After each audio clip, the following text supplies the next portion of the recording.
Hello, everyone. Welcome to our second episode of. I'm sorry, I almost forgot what our show was called for this one. The week ahead. This is our second episode. Happy St. Patrick's Day. It's Monday, March 17th. It's me, Liam Matthews, and my buddy Tommy. Hello, everybody. Thanks for joining us today. We're having a chilly one this week. Where yeah, it actually is 37 again. Right now, it was a little bit nice today. Had sunny weather. Um, but it's getting cold again at night. But we're almost at springtime, so it'll be okay. I'm gonna move my mic a little bit here. That Um, Ohio weather, that they give us those nice days, and then boom, 37 degrees Fahrenheit. yeah, but looks like we're gonna have some rain this week too, but no snow, so maybe it'll stay a little bit warm. Um, we're gonna go to our first No ice topic storm. now. No ice storms now, and that gopher may have been right. I won't lie about that one. I'm actually gonna check for weather real quick before we start out. I know. Okay. I was trying to think. We had stocks too. That's not working right now. There's an ad in front of it, so we don't get to see stocks. I know they rebounded a little bit, but still doing not the best. Looks like Tuesday will be like 62 and Wednesday would be like 69, 70. So that'll be nice. Get some sun out. Sun Friday, but it'll be like 48. Very nice. So our first topic for today is what has been called the Ohio Higher Education Destruction Act, also known as SB1, that is currently making its way through the Ohio State House. So to put this kind of in perspective, where this bill is currently sitting at. Um, it just recently last week, I believe, passed the Ohio Senate by 21 to 11 votes, with all 9 Democrats voting against the bill. And as I'll explain right now, SB1 would really have um, very, very negative impacts on Ohio's public universities, which are one of the bastions of our state. So just to sort of put this in perspective on like what the bill does. So SB1, it bans diversity and inclusion efforts, prevents faculty from striking. So it's also a labor issue. This is not getting enough attention. It's also a labor issue as well as an educational issue.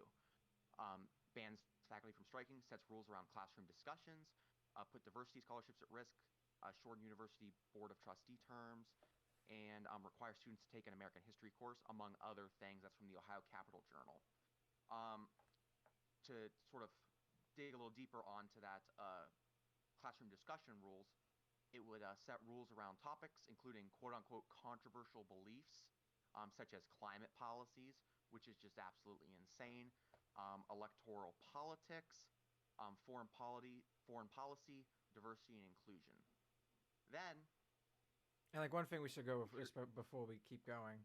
It's kind of interesting how like a controversial, like we were talking about before, controversial beliefs or like climate policies. A lot of these like DEI and like immigration, marriage, abortion. I get to certain ages. Maybe past like 14, 15. But still, you could put that in a high school sex ed class. And marriage is yeah, kind of and crazy. Yeah.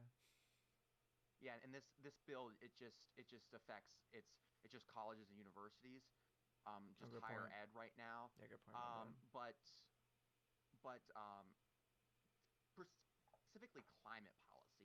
99% of the world's scientists agree that climate change is both real and human caused. Okay, Mm-hmm. and and just to treat that as some sort of controversial belief when when it is fact, okay, that the Mm-hmm. climate is changing and that it is caused by um, carbon emissions caused by humans, and to put any sort of like limitation on discussing that in a public university when they are training the next generation of leaders who are going to be having to address this climate issue. That's ridiculous. And of course, like you just said, just even labeling climate change controversial Mm-hmm. is just insane. It's not controversy. It's not a controversial issue. Mm-hmm. It's a matter of fact that this is happening. And to Exactly act like you're like it's saying. not, Go on. No, I'll let you finish. Sorry. no, and just to act like it's not happening, and to instead label it as controversial, it's really just disingenuous. Mm-hmm. Um, and it's just not right. It's not rooted in science. which is exactly what schools need to be teaching. They need to be encouraging discussion on these things. And people need to know, the next generation of leaders needs to know that climate change is happening, and we're gonna have to do something about it. And it's interesting, like this seems like you were talking about with labor, like a whole bill just to go against colleges, because when you're talking about a lot of these controversial beliefs, like these are things you just talk about in those higher degrees anyway. If it, Yeah, like let's say you're going for like a world studies or contemporary world government or history, like you're going to be talking about a lot of different places that have a lot of different foreign policies, have a lot of different immigration policies and marriage policies, sometimes based yeah, fully on religion, sometimes based on freedom. So it's interesting that even from the side of environmental, now the environmental side is just crazy because like going to school and like having an environmental side to my degree, um, it would kind of be hard to like tell environmental engineers or at least civil engineers and both to like stop taking those classes or like to like have the state look into those classes. A lot of that is based on like you're saying like this new research and like for next generation kind of taking those steps.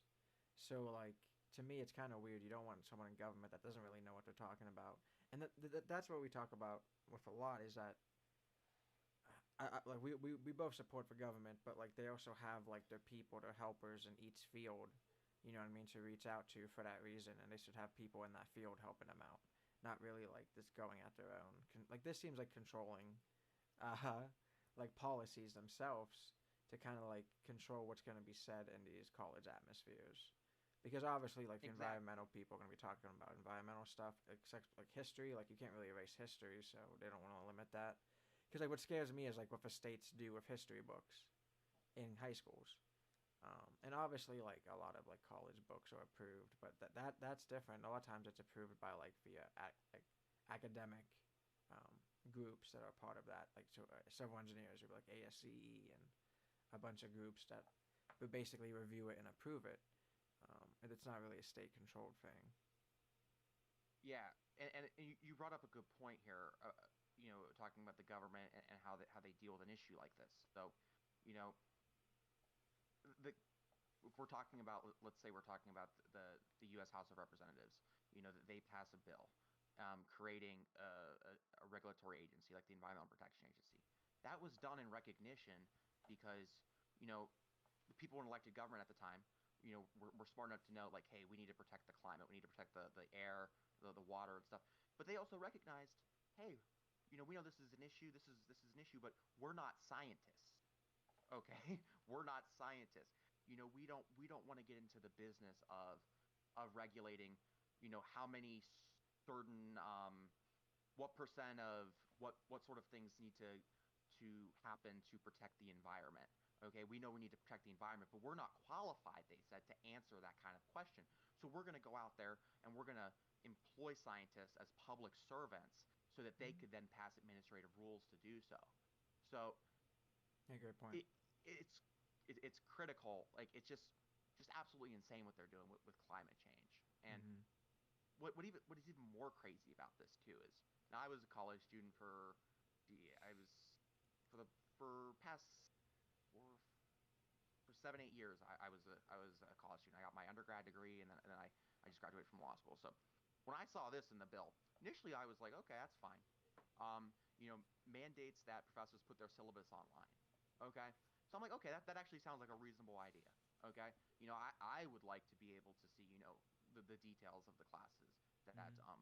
I sign up for.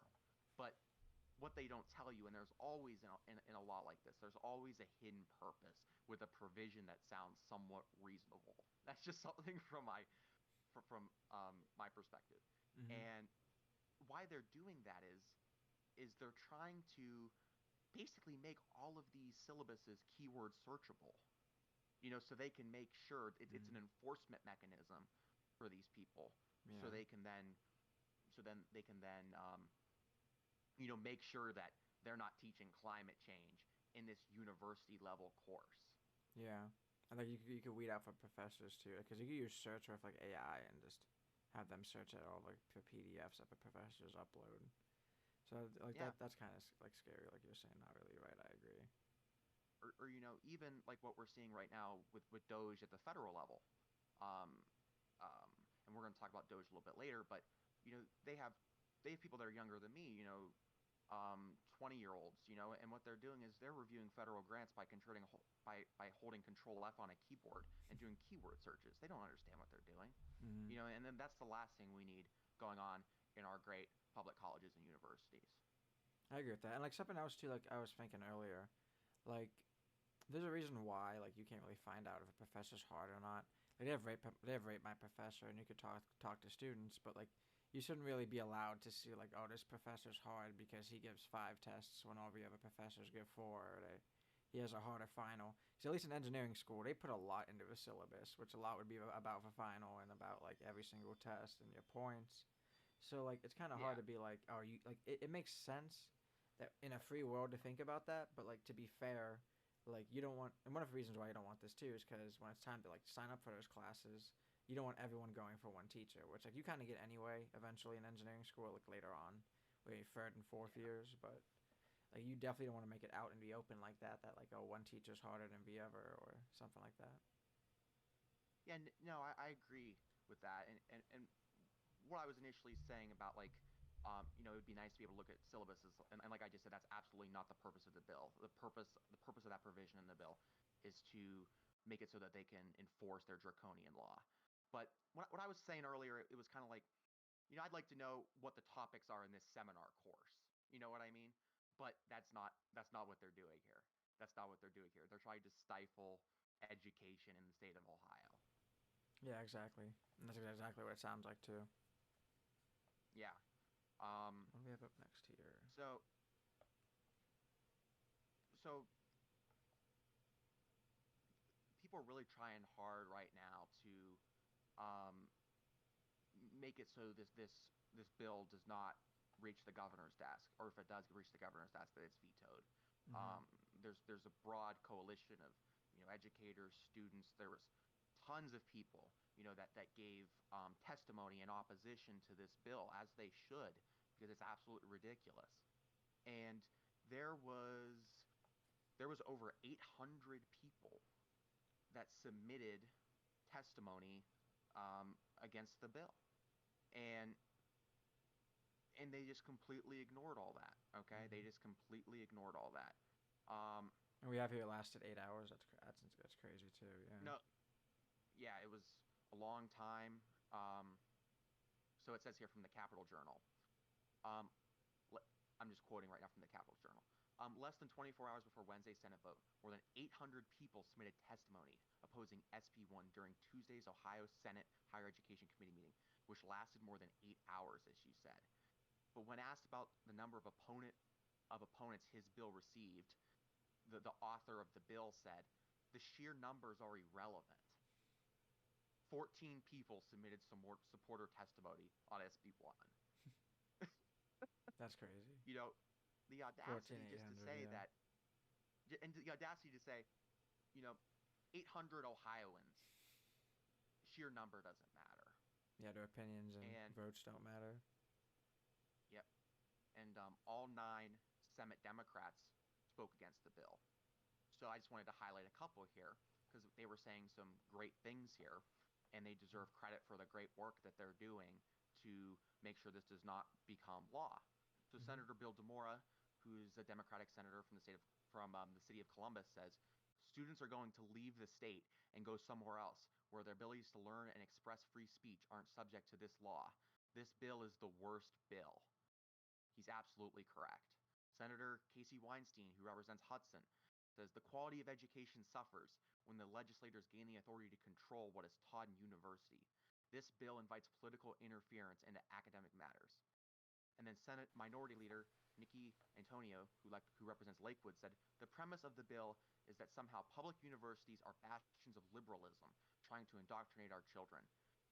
I think it will make the state of Ohio universities not favorable to students, especially students with diverse backgrounds that are looking for places to be their full, complete selves. And Mm-hmm. I wanted to kind of comment on that a little bit because uh, Senate Minority Leader Antonio hit the nail on the head right here when she spoke about this. Mm-hmm. The bill is not bad. The bill is bad, excuse me, but it's built upon a false premise that this is somehow a problem. They're creating a problem with this so that they can then legislate and impose their will to solve, quote unquote, solve a problem that doesn't exist. I went to the University of Akron School of Law. I graduated in December, and although I'm not an attorney, I'm awaiting my law license. Um, my time in law school, there were all these different clubs. There was the American Constitution Society, which tend to be, where the more liberal constitutional thinkers would go. There was the Federalist Society, of course, yuck, yuck, yuck, Federalist Society, who then would talk about their views of the Constitution, which I wholeheartedly disagree with, 100% disagree with. But to make it, it's just not a problem that exists. I was in school. I was Mm-hmm. in law school. When I was in my undergrad, I had liberal professors, I had conservative professors. I got a diverse education. We talked, we debated issues, we learned together, we disagreed. But it's just not happening here. Yeah, So it makes you wonder, what is the purpose of this bill? I agree. And like it's interesting, like how the representative from Lakewood was talking about how people with diverse backgrounds are going to look for places to be their full, complete selves. I mean, it's kind of like it's gonna. It's kind of weird to say it, but it's gonna push, especially black people, to like HBCUs again.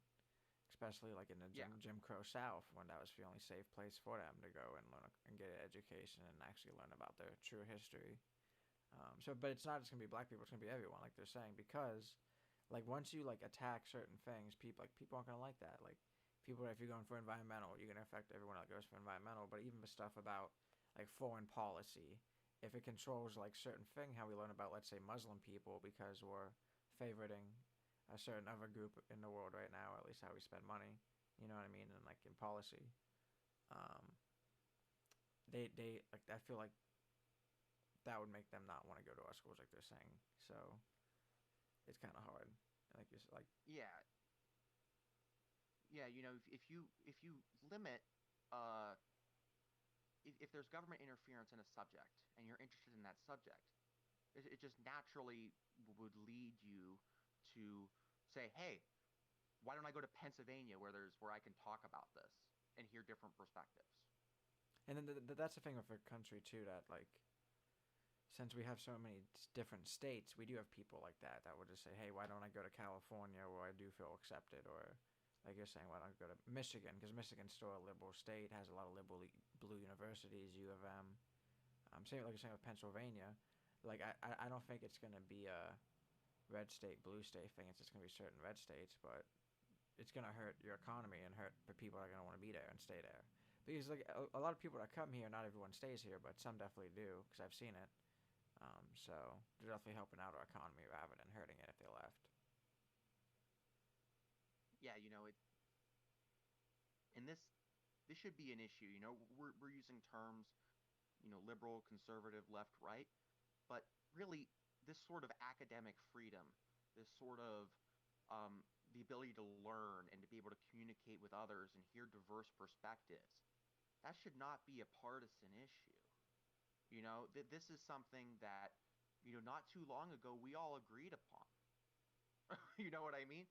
Uh, Mm, and it's just sad not only to see that, this is the priorities of the Republicans in the state government, but it's also just that's sad. It's also just sad that that people are going to feel the need to go out of the state to get an education. You yeah, know, as they say, Ohio's biggest export is young people. We don't need our biggest export to be young talent. exactly. Yep. Especially the ones that we're getting from colleges that kind of help out the economy as a whole. You can get people working underneath them. Like kind of like what you're going Absolutely. into, like for government, especially when we have the most corrupt state government with a lot of issues, shouldn't be focused on control. They should be maybe more focused on how to make more money and how to be less corrupt. Maybe I don't know. There's a lot of stuff with Ohio. Yeah. Better ways to spend the money. Um, But like even what you said, Minnesota, you could have free like. Imagine this replacing this with like free school kids lunch, free lunch for all public schools. Like yeah. I don't know. In many respects, a state's moral compass is is seen through the legislation it passes. And certain state legislators in the state house are focused on this when they could be focused on, making sure that every kid goes to school, has access to a free lunch if they need it, Exactly. or Yeah. universal free lunches. That'd be even better, you know. Um, but instead, they're making up issues to solve a problem that doesn't exist, so they can serve their own agenda. Mhm. And then, if you look, you said briefly, um, another good point you mentioned was that the economic effect that this bill will have. I already said briefly that this is a labor issue as well. It places limitations on um, on unions, their ability to strike, etc. But even if you think more broadly than that, think about locally what Youngstown State University has done to Northeast Ohio here. Yeah. You know, um, there's Akron been too, great like you've been. investment in, yeah, Akron, YSU. You know, um, our great former representative Tim Ryan, put a lot of time and energy into building up the programs at YSU. So it not only trains the next generation of leaders, but it also provides economic growth to the city of Youngstown. There's less students, there's going to be less economic growth Yep. and less future leaders to address emerging and current problems.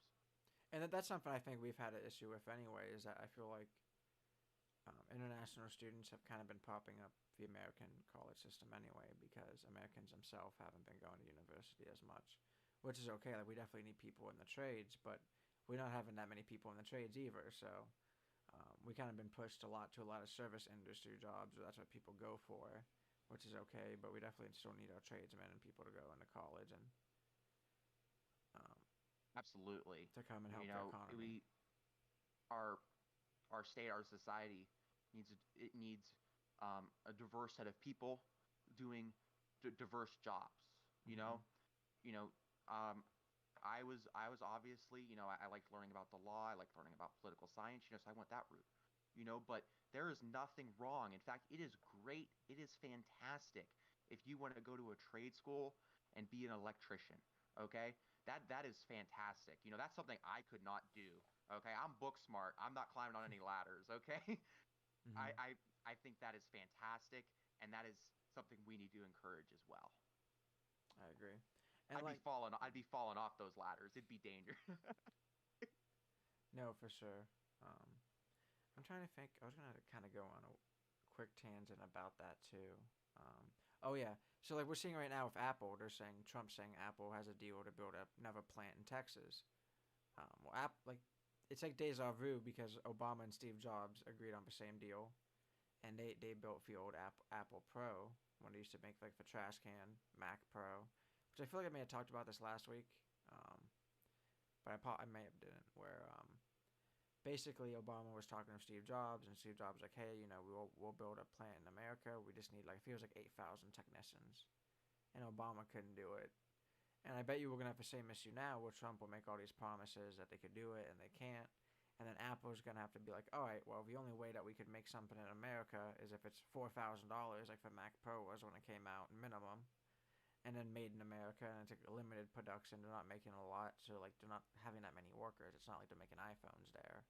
They'd be making the most expensive product there, which is normally like for actual desktop Mac, which they were calling like the Mac Pro at the time. It was like heavily engineered and a sphere, kind of a cylinder, I guess, not a sphere. Um, cool design, but of a time when everything was square, you can't really be modular with that. It was kind of hard to upgrade it, which a lot of Macs do. When the old Mac Pros and the square aluminum silver ones, like you probably remember, those where you actually could upgrade. Um, so it's a little tangent Yeah, there and that I like just we're kind of like going in the same deals where like we do need these educated people here, or we actually can't bring industry here and help our economy. absolutely. You need, like, just with that example. You would need construction workers, you need electricians, you need plumbers, you need a bunch of people to build that factory Mm-hmm. and to maintain that factory. But you would also need people with college degrees to be able to produce these goods. And those people should be able to join a union, make a livable wage, and you know we need to encourage that sort of thing and not punish Ohio students by telling them what they can and cannot discuss because as people have said, they'll just go elsewhere. Agreed. I think we're good to go on the next topic now, which would basically be the lack of Yeah, transparency in the Trump administration, which you will start with, Tommy. yeah. So an interesting story that broke last week was that Doge, the Department of Government Efficiency. Some people say it's an agency. Some people say it's not an agency. Some people say it's led by Elon Musk. Some people say it's not led by Elon Musk. It depends on who you ask. Um, but it is it is an entity that exists. Um, um, so remember, the whole purpose of this agency, which we'll talk about later, is also redundant. But the whole purpose of it was to what they said the purpose was. This is not the purpose of it, but what they said the purpose was to increase um, transparency in government. So then it's kind of strange that the agency that is trying to make government more transparent is itself not being transparent. So Mm-hmm. this comes from an article from the New York Times, Vanity Fair. They're kind of quoting each other. Um, but Doge, the group has claimed credit for purging contracts that ended decades ago. Okay, and confused an $8 million ICE contract for an $8 billion contract, among other things. Okay, so the New York Times initially discovered that, and Doge responded to that by simply deleting the claims. Just deleting the claims. That's Wow. their only reaction. Okay? Mm-hmm. So now, post that, Doge is no longer reporting exactly what programs are getting the axe. Instead, according to the New York Times, earlier this month, the group claimed another $10 billion in savings from the elimination of 3,489 federal grants without specifying which grants it was referring to. So then when the New York Times discovered the identification numbers like embedded in like the website's source code, they removed that. They removed that. Yep.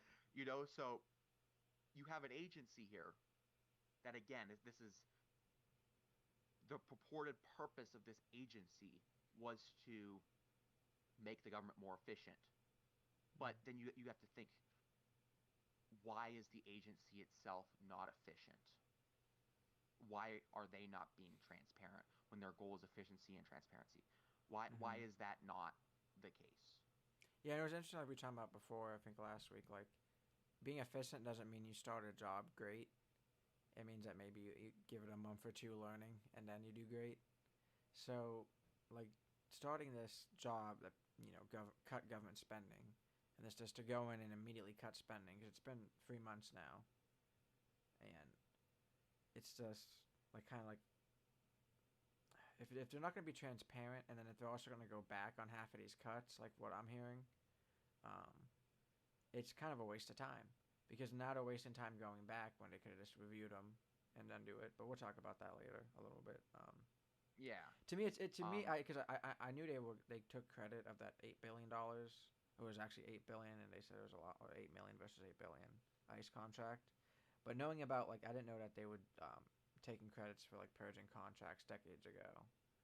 And yeah. that kind of shows how like there's young kids are probably just like looking at stuff and just copying and pasting it and not realizing like reading dates that the Excel says that for a contract ended 10 years ago. Like Yeah.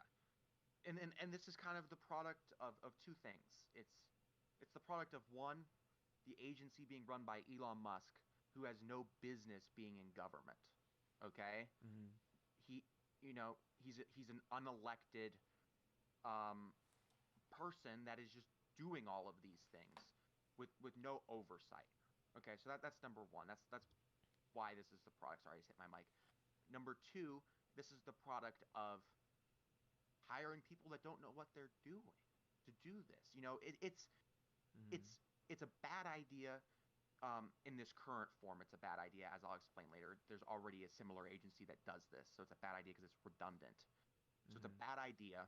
It's run by incompetent, has an incompetent leader, and it has these these um these 20-year-olds who are doing keyword searches. Um, and it is absolutely possible to be in government and to hit the ground running on day one and know what you're doing. You know, you could, there's that transition period. They have transition teams. True. You know, Yeah. you could, there's things they can do. Mhm. So, but the sheer incompetence of the Trump administration is just crazy. Incompetence and lack of transparency. Mhm. 100%. And like kind of like we can go about on a quick tangent. A lot of people believe just because someone's good at business means they'll be good at government, and kind of like what me and Tommy have talked about personally. Obviously, like that's not true, guys. Like that means they're good at their business, and sometimes that doesn't even mean that. It means they might be good at like scamming or being fraudulent in their business. There's a lot of frauds out there. Um, and then secondly, like everyone should kind of realize like just because someone's a lifelong politician doesn't really mean they're corrupt, but also like they kind of need some understanding of a government to actually run it, especially whatever field it Yeah, is. So if you go into a place and clean house and put all your new young guys in that were just interning at SpaceX, they're not really going to understand how the government works because they worked on the private side since they were like 18 to 20. So it's not really like a fair assessment to me and a fair thing to do and kind of feel. Because like same with Trump, like and Americans should have learned from the first Trump presidency. I feel like they have the COVID to kind of just like use that as an excuse, um, and use that to skirt responsibility from the first Trump presidency. But nothing really was going well, and still going until now. Things are not going well. And like Biden was decent, but it's kind of hard to rebound because he had some of COVID too and some of COVID spending. It's hard to rebound all of that COVID spending, and we're gonna have issues for years. But saying like we're going to be like very hard and tight on the government when we were just very loose with spending, even in the Trump and Biden administration, isn't really I think fair thing to do either. Um, if you two things on that. So if you look at the if you look at the bills that were passed under the Biden administration in response to COVID, they serve their purpose very well. You know, um, obviously there is inflation. There are issues in the economy, but compared to other nations around the world, our inflation is lower than them. mm-hmm. Um, so those that's how you stimulate the economy is you have to pump money into the middle class and working class people. You have to give them the resources where they can then support themselves, support their families, and the economy will grow from there. And we were lucky, during the end of COVID, we had a competent leader in Joe Biden who understand these sort of basic principles of of this is how you stop a recession. Mm-hmm. And then the other thing I wanted to say was if you think you mentioned being a businessman does not make you necessarily a good government official. And that is so true because if you if let's take all the rhetoric out of it here. Okay? You know, the purpose of being in business, you only have one purpose in being in business, especially a large corporation like Elon Musk, you know, owns and stuff. Mm-hmm. The only purpose is to provide a profit that you can then give to your shareholders. Yep. Okay? That is the purpose. The purpose of government should be we want to provide services to people so they can live their best lives and be their true selves. Mm-hmm. Those are Yeah. very different things. You know Yeah. what I Like mean? Those a are very, fiduciary very different. responsibility versus a social kind of like construct, and a lot of the different government theories and helping people and services is way different to me. Yeah. Yeah. um, and then now we'll go on to our next topic because I feel like that's probably good on that one. Um, Yeah. because it's pretty much true. People have to understand that. You know what I mean? A good example is ask people that have local water from a county or a city versus water from Aqua PA, which is or Aqua Ohio, which is most water in like Cleveland to Erie PA. Pretty much, they own a lot of the water around there, privatized it. Um, it's way different. The service is way different. The prices are way different. But now we're kind of going to talk about something I wanted to talk about like since it's came out because I think this is about like 2 weeks old now. But obviously our show was a week old last week, so we want to do a little bit local in our first show. But basically, it's about like the Jeffrey Epstein files. Attorney General Pam Bondi, is that her name? If I'm not mistaken. Yes, yes. She kept for basically for a week they were talking about that they were gonna release him, and then they waited a week. So like that's because we know this was like basically 3 weeks ago. They were saying he was gonna get released. But basically, I think this was about not last Thursday, but 2 or 3 Thursdays ago. It's probably 3 Thursdays ago now. Um, I think it was a couple. I think it's 2 or 3 weeks old. We're yeah. thinking around the same time frame. Well, basically, she posted the first wave of files on the Justice Department website. And a lot of it is kind of like what I put as a title for this. It's a nothing burger, because this is something that was already been circulating online for years, through leaks or just other people giving it out online, or the state of Florida through their court cases back through the early like 2000s, even through like I think 2014. However long he had a couple court cases down there. Um, those came out, and it was a problem because Trump said he was going to appoint this DEA that was going to release the JFK files and the Epstein files. We haven't really heard anything crazy about the the JFK files yet. I don't think she's released anything, right, with that? No, I actually, right before we got on air, so I don't want to comment on it, but I did see like a news notification on my phone, but that was an hour or so ago, so I don't really have the information to comment on the JFK thing. So we could look into that next week because it's St. Patty's Day, so we could honor a nice Mick like myself, JFK, and see if they did release anything. I mean, that's like, it's so long ago, and it's kind of hard to trust the government back then versus now. How easy the CIA had, or anyone that had issues, or a hand in the assassination. Um, that they could, it's time that they could have cleaned it up, and it's kind of hard to trust the government stuff with that now. But going back to this, like, Trump said they were going to release the JFK files. Pam Bondi said she was going to do it, and they basically released the Nothing Burger. And then they also kind of had appearance on Fox News for Wednesday before, where they kind of like showed influencers some of the Jeffrey Epstein information, and that didn't really like help out, in my opinion, for transparency, nor did it help out with the actual like releasing it to the public. And if it was a Nothing Burger, those influencers were probably told before that hey, this is not going to be nothing new if they at least knew stuff about it, because anyone that knows stuff about this kind of knows about some of the leaks and stuff that were on Twitter and other websites going on and getting spread throughout the years.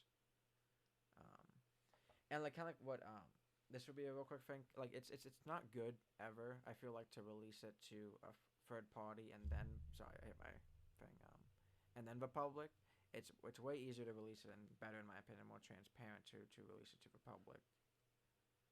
Um, Yeah, and again, this is just an example of of the Trump administration not being transparent. Okay, and what's particularly crazy about this one is they offered to do this.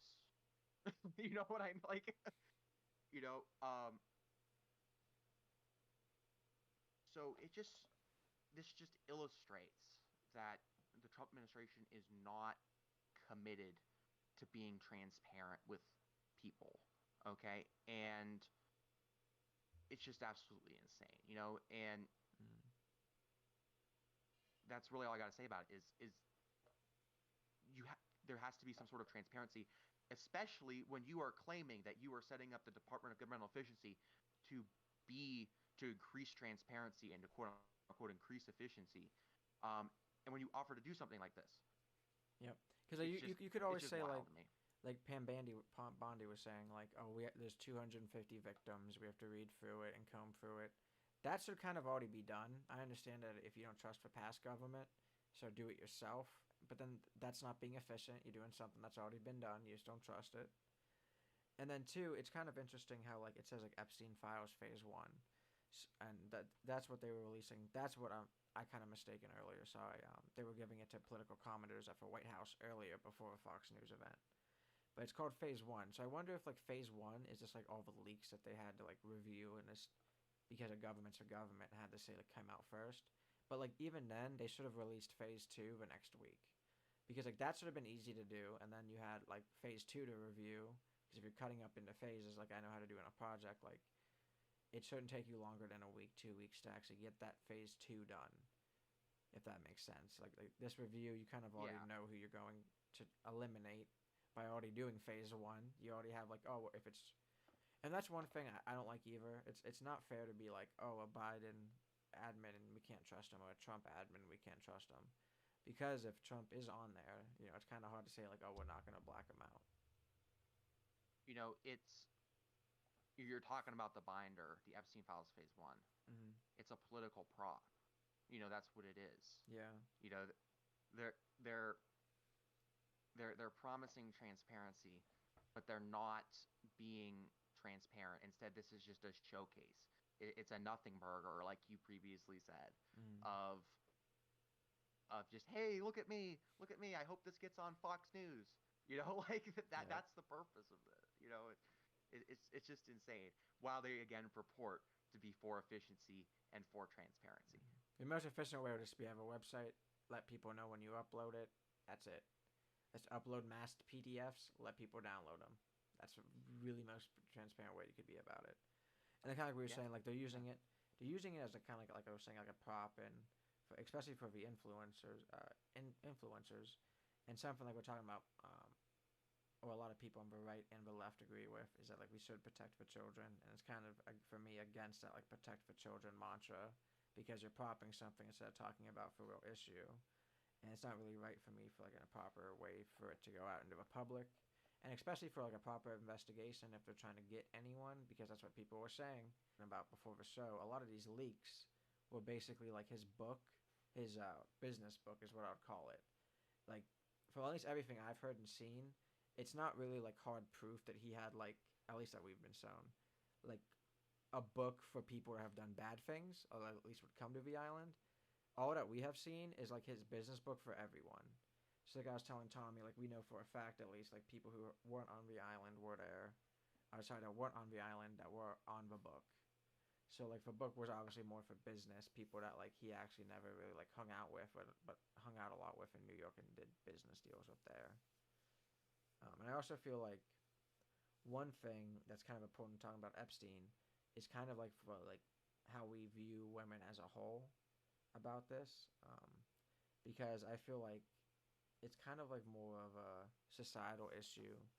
A lot of people just want it to be like, oh, this is it, and this like if we talk about it, that's just it, and like that fixes it. But there also needs to be change with that talk. Because if you understand like a lot of these situations and how the Epstein thing went down, like how he lived in Florida, it was kind of like a societal thing to be okay about it. And if we just watch this stuff and don't actually like change how we will react in the future, how we feel now, like it's not really gonna change as a society. So it's one thing that I personally feel like we have to like respect women as a whole more, to actually say like, oh, we're gonna protect children and protect women as a whole that have been affected, even young men, by Jeffrey Epstein. So it's kind of like a generalized, a more broad thing we need to hit. And I don't know if Americans are really ready for that. It's a very like complex and intelligent conversation to have. So you do need to like have a lot of education on that, and especially empathy. But really, it's just kind of like having the education of, oh well, just sometimes even saying things or having societal beliefs affect things more as a whole, to where like we feel that's okay, because society has changed a lot, especially since the 90s to now. But since we've been a country, so that's just something I wanted to and go about real quick too. yeah, there needs to be, you know, any sort of abuse like that, needs to be investigated, and it's not a political show. It's this is not a this situation or any sort of situation, evolving, assault like that. You're it's not Yeah. a it's something that needs to be taken seriously and not shouldn't be used as like a political prop, you know? And Like, we did see that kind of with Matt Gaetz, someone we could talk about just because of like what happened with him of trying to be the House Speaker or the AG. He always had issues come up because of his past and bringing in young yeah. women from out of state. All I'm gonna say about that, because Epstein issues the whole thing, but like would that have even been an issue 10 years ago in politics? Probably not, but like because of Epstein and how people are feeling, like that is an issue. But if I'm not mistaken, like Matt Gaetz is still a representative. Like he still got voted in. No, Oh, he's not anymore. no. So Matt Gates, Matt Gates resigned from Congress right before the ethics report was going to be released to create kind of like a dilemma for them. You know, can they release the ethics report? Can they not release the ethics report? So that happened, um, and then he was chosen, ironically enough, to be Trump's attorney general, Mm-hmm. but then later withdrew Because of because the same issue, would right? have he would have he had that obviously going on. You know, he's just not a good person. He's one of those people that's just a bad person. You know, like there's not really much more to say about it than you're just a bad guy, Matt. You know, like you have no business being in government. You have no business being attorney general. Um, Yeah. Yep.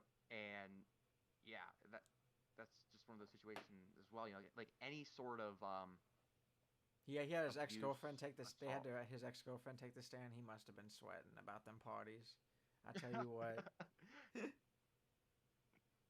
which is I good. don't know So we actually. are changing a little bit. Um, Yeah, you got to hold people accountable. mhm. And then our next one, I'll kind of start with two, and then Tommy will go a little bit into in depth about it. We were kind of talking about kind of a first two, with the government being inefficient. Um, and he's going to go into more in depth about like the U.S.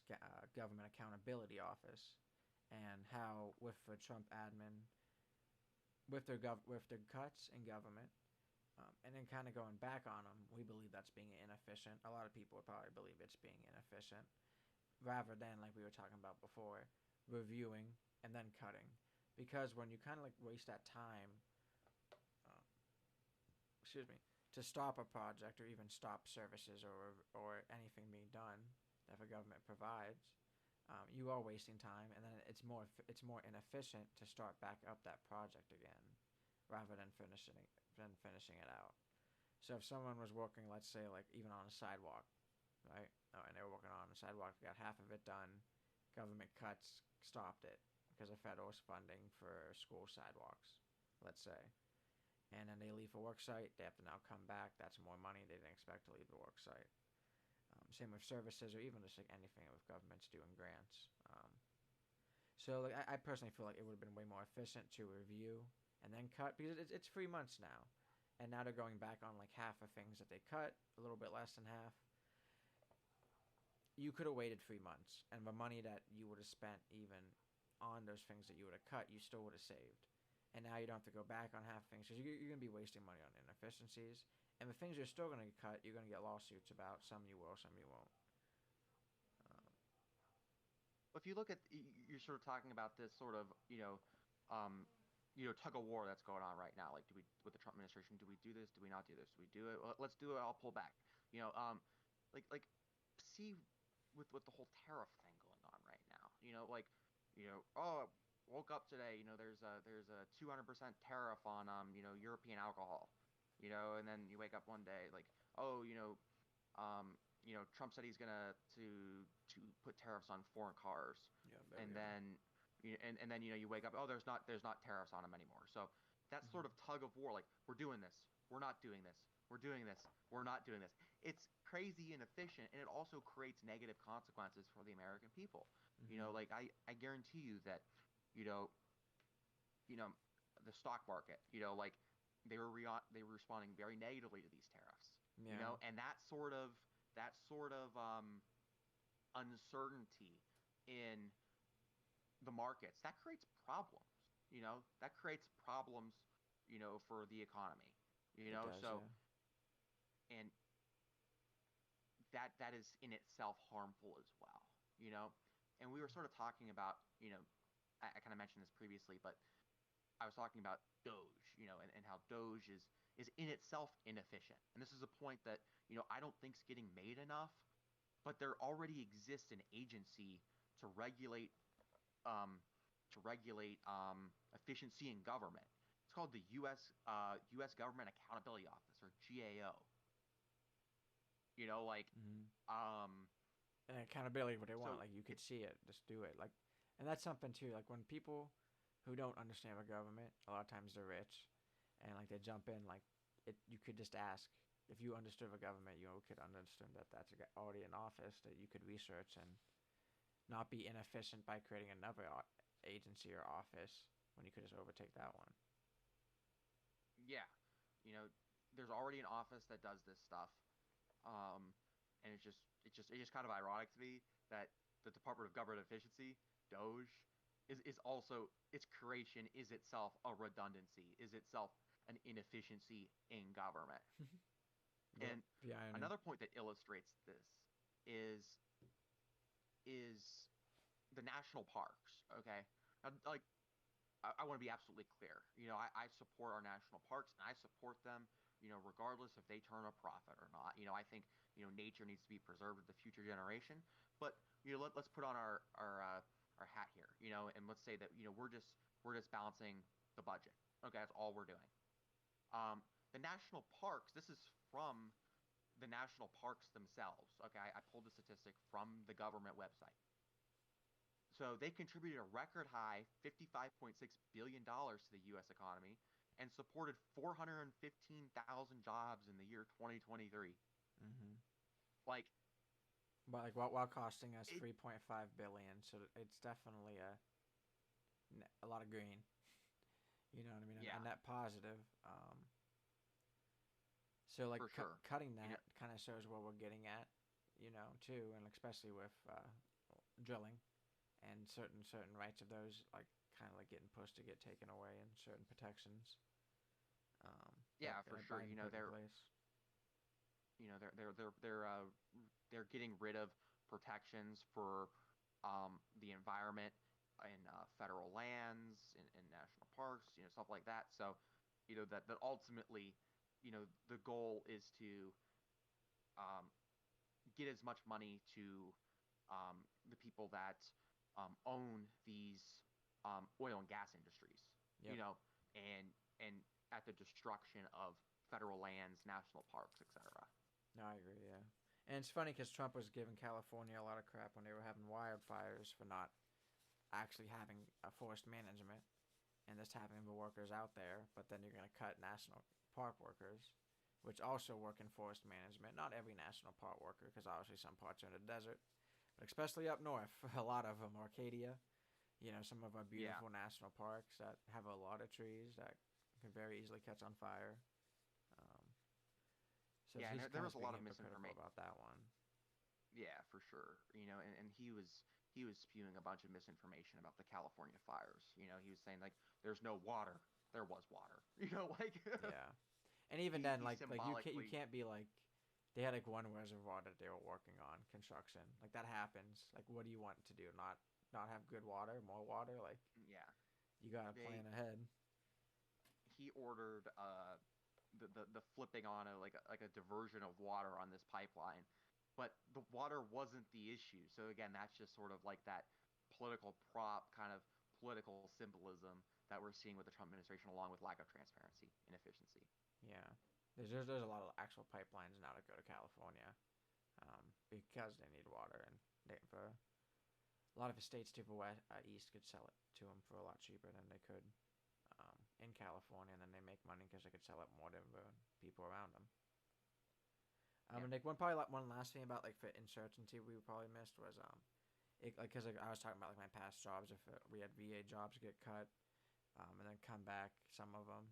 So you even having people like vets feel uncertainty for some of their services. I know people even Medicare are feeling that right now with that $800 billion cut they're trying to think about due to Medicare. That would cut out a lot of it for a lot of people, like we talked about I think last week, especially for a lot of people we know that don't make that much money and have to use CareSource or estate insurances. That a lot of times that for the only reason why we have that is because the government basically funds half of the money, states will fund for the other half. It makes it valuable. So that's one thing too that people don't really get. That like yes, our federal government is in a lot of money, like in a lot of debt, and spends a lot of money, but also they help out for states a lot. A lot of projects wouldn't get done without the feds. We were kind of saying that last week. Is there anything else you want to finish up with, Tommy?